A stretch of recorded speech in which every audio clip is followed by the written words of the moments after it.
Dobrodošli na vježbu dinamičke joge. Danas snažimo mišiće jezgre i uglavnom smo uspod. Lezite na leđa, primijetite disanje i polako dignite noge u zrak. Počnite voziti bicikl.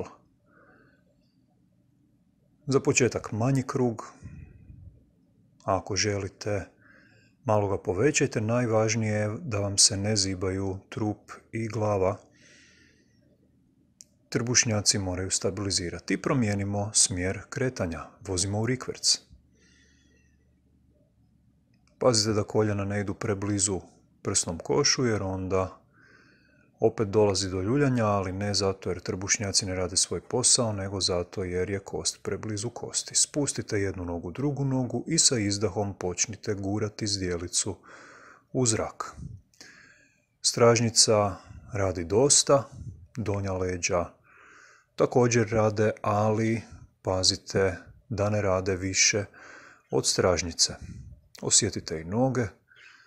Pazite da u gornjoj točki težina ne dolazi na vrat, nego da ju uspijete preusmjeriti kroz ramena i lopatice u pod. Polako zdjelica dole, noge u zrak i sa udahom slovo V otvaramo, sa izdahom zatvaramo. Tko se želi malo izazvati, seli stopala za vrijeme velikog pokreta između pointa u flex i obratno. Udah otvaramo, izdah zatvaramo.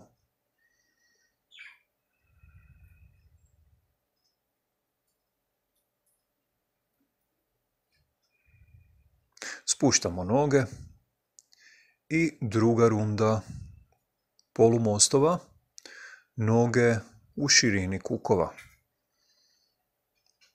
odnosno stopala u širini kukova. Izdah nam je gore i ne prolazimo liniju koljeno-rame.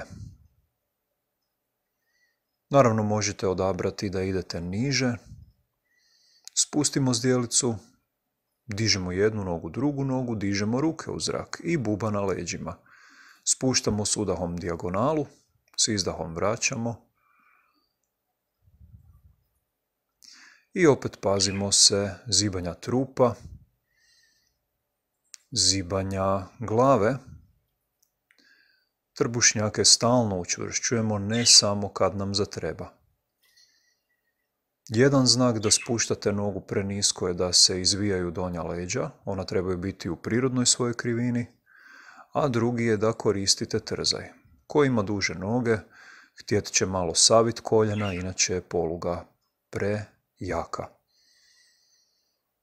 Udah dok pružamo dijagonalu, izdah dok vraćamo. I polako noge dolje, skupimo stopala, skupimo koljena i dižemo zdjelicu prema polumostu. Izdah je gore. Pazimo da težina ne dolazi na vrat u gornjoj točki.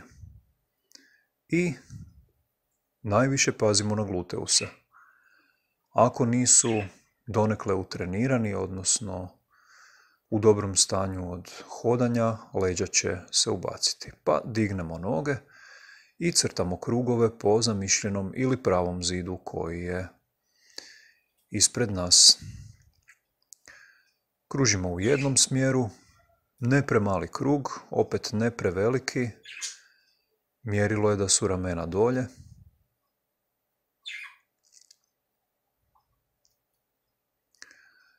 Disanje, vidite kako vam paše, ili pola kruga udah, pola kruga izdah ili cijeli krug. Mijenjamo smjer. Smirujemo zibanje ako se pojavi. Prilagodimo veličinu kruga.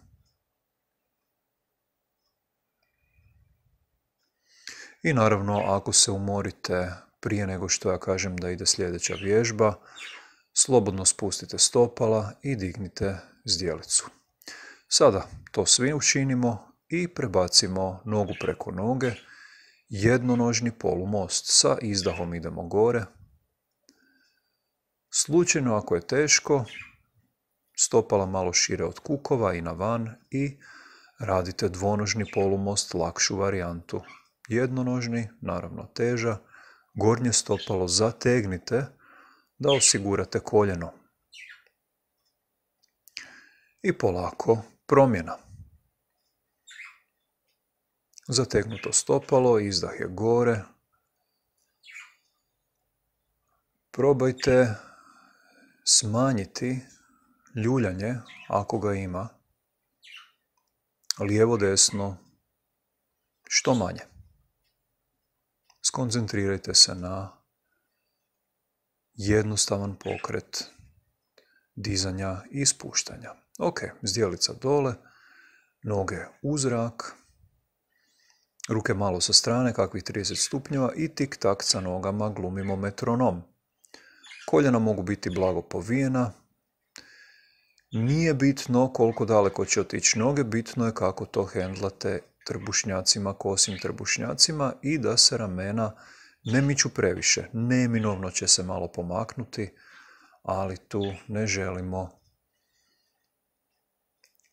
biti prestrogi. Malo će se maknuti, ali ako se odlijepe, to već znači da vježba je krenula u krivom smjeru i da nam možda više škodi nego koristi. Dakle, metronom, lijevo, desno sa nogama. Spustimo stopala, dignemo zdjelicu, u polumostu smo i stupamo.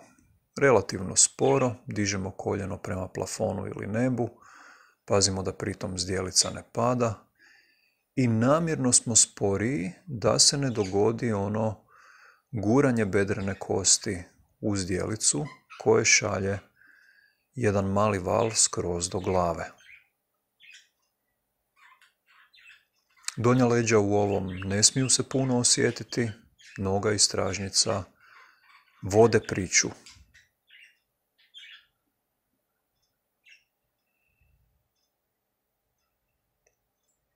Disanje možete probati i jedan i drugi smjer. Odredite što vam je lakše. Polako spustite zdjelicu, zagrlite koljena, možda pridignite glavu. Samo koliko vam godi.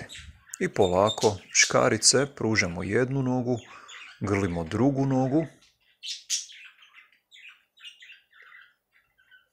I ovo grljenje je tek toliko. Ne privlačimo koliko god možemo. Izbjegavamo štipanje u niskom struku. Donja leđa ne lijepimo u pod, držimo ih u prirodnoj krivini. Nije sasvim lagano, slučajno ako je preteško za vrat, glava ide dolje. I polako selimo se na bok. Noge povijemo u kukovima i u koljenima i dižemo se u pokraćeni bočni niski štap. Dakle, s jedne strane smo na potkoljenici, s druge strane na podlaktici. Ovo radite samo ako imate potpunu kontrolu podlaktice. I pružimo jednu nogu, drugu nogu, ostajemo u zraku. Zatiljak možemo priključiti liniji leđa i pazimo da zdjelica ne ode dolje. Ako se javi lopatica, odnosno rame, tu se ne igramo. To poslušamo. Odmah spustimo zdjelicu i polako odmorimo se. Druga strana. Dakle, na podlaktici smo, povili smo noge u kukovima i koljenima i dižemo i guramo istovremeno kao da avion polijeće. Zdjelica ide naprijed, pazimo da se ne izvijemo. Trbušnjaci kontriraju stražnjici da ne gurne previše zdjelicu naprijed. Iako još paše, jedna noga, druga noga, zdjelica na ravnoj liniji između stopala i tjemena i zatiljak na liniji leđa. Aktivno utiskujemo podlakticu u pod i spustimo se, odnosno okrenemo u sjedeći položaj. Čamac. Iz njega lagana sklopka. Radimo polako, skoncentrirano, pazimo da u gornjoj točki ovo ne podsjeća na starinski trbušnjak, nego da je pupak relativno visok i pokret ne mora biti određene veličine. Evo nam i gosta, Maks je došao vidjeti šta se događa.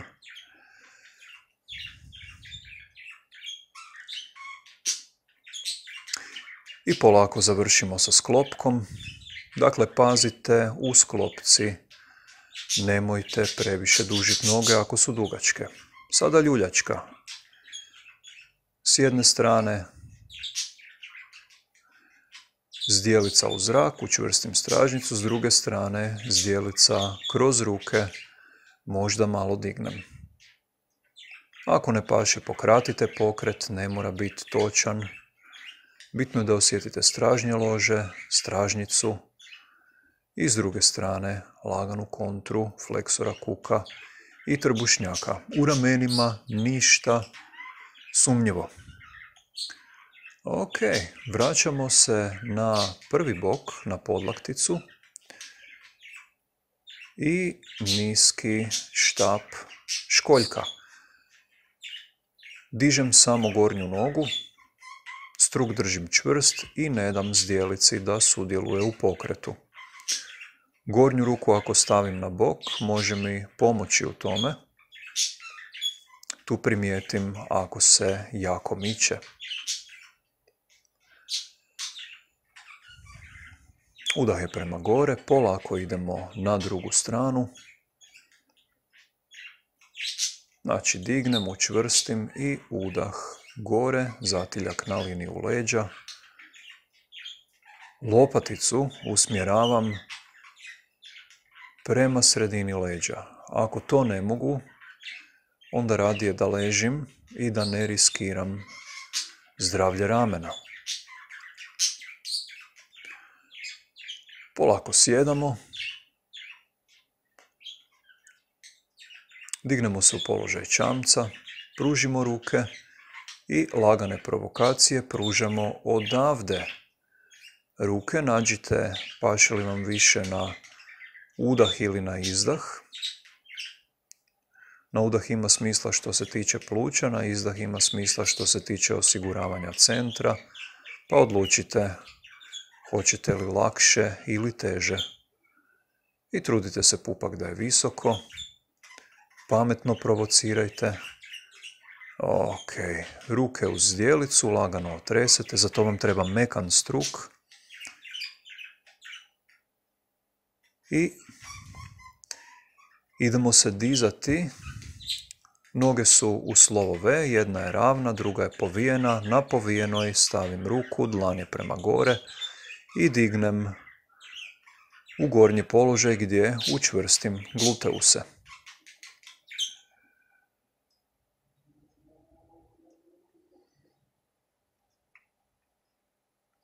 Primijetite, gore gluteusi ne bi morali biti stisnuti, ali biramo da ih stisnemo. Dosta amnezičan mišić s obzirom na to koliko prosječno sjedimo, pa svaku priliku koju imamo iskoristimo da ga oživimo, razbudimo. Ok, i polako druga strana. Dakle, jedna noga ravna, druga savijena, oba dvije crtaju iz zdjelice slovo V. I kad se dignete, pazite da je rame iznad više manje okomite ruke. Ne mora biti točno 90, ali sad da je recimo dlan 30 cm dalje od ravnine ramena, ne bi možda bilo tako sigurno. Gore učvrstimo stražnicu, izdah je prema gore. I preselimo se u sjedeći položaj, noge ispred sebe, blago raširene, veslamo. Udah naprijed, izdah dobro zategnemo, pazimo da ne upadne pupak. I ne želimo se zaletavati naprijed jer bi to bio jedan nasilan streć za donja leđa. Dakle, udah naprijed, izdah iza. kao da iza liježemo na jednu kosinu. I opet zadamo si pametno opterećenje na koje možemo odgovoriti. Ostanemo zakošeni i selimo zamišljenu lopticu od boka do boka. Taknemo malim prstima bok. Namjerno ne idem do poda. Prevelika bi bila rotacija, rizik je za određene građe. Ako ne osjetite trbušnjake, vjerovatno se niste dovoljno zakosili, pa probajte se još malo zakositi.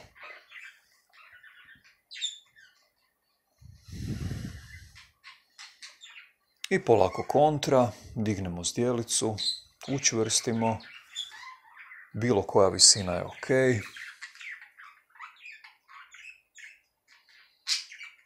Polako dolje i idemo dići, pa provući nogu iza, naprednija forma. Ako vam je komplicirano, radite ono od malo prije.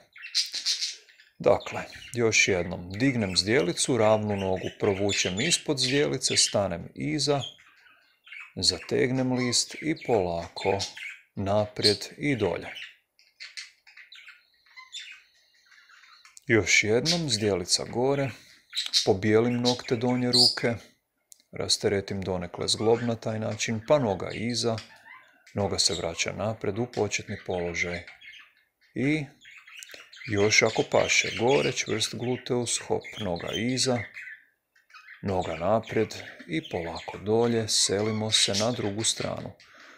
Dakle, oba dvije noge, odnosno natkoljenice su u laganom slovu V. Dignem se, provučem ravnu nogu iza, stanem na papučicu, vratim se i još. Zdjelica gore, noga prolazi, noga se vraća i idem dolje.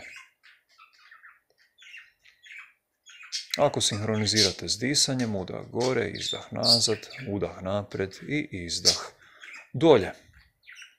Ili probajte obratno, možda će vam obratno imati više smisla. Imamo više koristi kada vežemo pokret uz dah. I preselimo se u sjedeći položaj, turski na primjer. Radimo otvoreni twist uz otpor, jaki otpor trbušnih mišića. Dakle, ne tretiram kralježnicu kao da je mokra krpa koju želim ižmikati, već naprotiv osiguravam trbušnim mišićima da ne ode u preveliku rotaciju oko okomite osi. Udah je u sredini, izdah je u stranu. I polako preselimo se u položaj psa, hodamo u mjestu, zibamo kukove ili samo mirujemo. Iz položaja psa lagano se zibamo između štapa i psa. Udah je dolje, izdah je gore. Stignemo usporiti do gornjeg položaja. Ne forsiramo niti donji, niti gornji. Pobijelimo nokte, utisnemo ih u podlogu.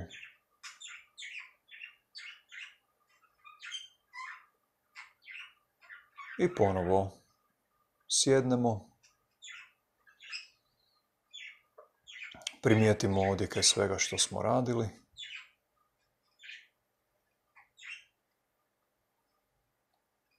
Sjedimo kako sjedimo. Dišemo kako dišemo. Možda još malo glava tik-tak. Uho puštamo prema ramenu, ne povlačimo glavu, nego samo malo nagnemo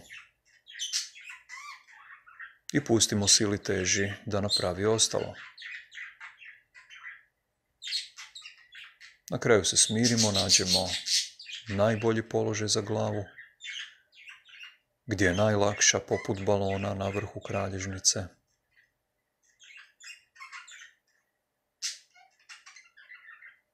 I promatramo. Sve nas zanima. Hvala vam za danas.